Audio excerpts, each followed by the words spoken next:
बात करेंगे चाय यानी कि टी की। इसके बारे में अक्सर लोग सवाल करते हैं कि क्या चाय पीनी चाहिए, क्या ये जिस्म में डिहाइड्रेशन यानी कि पानी की कमी तो पैदा नहीं करता।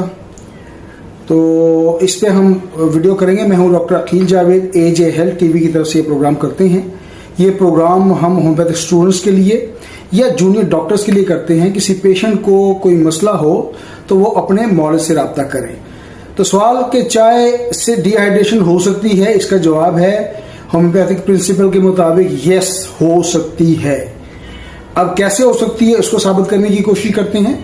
चाय में कैफीन मौजूद है और कैफीन एक डायरेटिव असर रखती है। डायरेटिव असर का मतलब है कि गुर्दों से ज्यादा पानी का अखराज या पेशाब का अखराज कर सकती है। जब जिस्म से में जरूरत से ज्यादा पानी खारिज होने लगे तो जिस्म में पानी की कमी, जिसको हम उर्फ़े आम में डिहाइड्रेशन कहते हैं, वो हो सकती है। It is very much normal. तो इसमें कोई दूसरी राय नहीं है। अब इसकी कॉजेज पे बात करेंगे कि चाय का ज्यादा अगर हम इस्तेमाल करें तो कॉजेज मतलब क्या बनती है या डिहाइड्रेशन की कॉजेज क्या हो सकती है। तो चाय का ज्यादा इस्तेमाल जाहिर मौजूद है।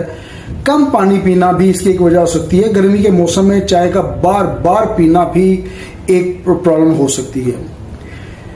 कमजोरी यानी कि वीकनेस या हाजमे की खराबी, जिसको हम डाइजेस्टिव ट्रैक कहते हैं, उस सूरत में भी इसका असर होता है।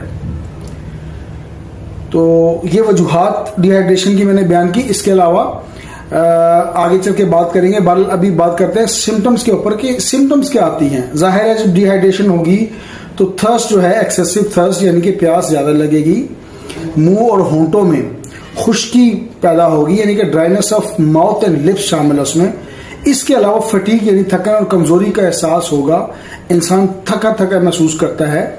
हेडेक यानी कि सर दर्द भी इसमें शामिल है और सर का दर्द भी होता है। चिड़चिड़ापन, इरिटेशन उस पर होती है। एंग्जाइटी यानी कि बेचैनी भी होती है। तो ये वो सिम्टम्स हैं जो हो सकते हैं। और जब सिम्टम्स होती है तो होम्योपैथिक मेडिसिन होती हैं।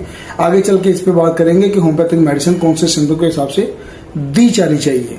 तो एहतियात हमने क्या करनी है, चाय दिन में 1 या 2 कप तक महदूद कर दें, कोई फर्क नहीं पड़ेगा, बड़ा मामूली सा फर्क डालेगी। हमेशा ताज़ा पानी पिए और ज्यादा मिकदार में पिए। और ये जो हम ठंडा पानी पीते हैं इसको अवॉइड करने की कोशिश करें। कोल्ड ड्रिंक्स ये जो मुख्तलिफ अवेलेबल हैं, कोलाज, इसको अवॉइड करें। कैफीन वाली चीजों से परहेज करें जिसमें कॉफी भी शामिल है। तो अगर जिस्म में डिहाइड्रेशन के अलामत महसूस हो, पानी की कमी महसूस हो, तो सबसे पहले आपने RFT रेनल फंक्शन टेस्ट करवाना है। रेनल फंक्शन टेस्ट में जो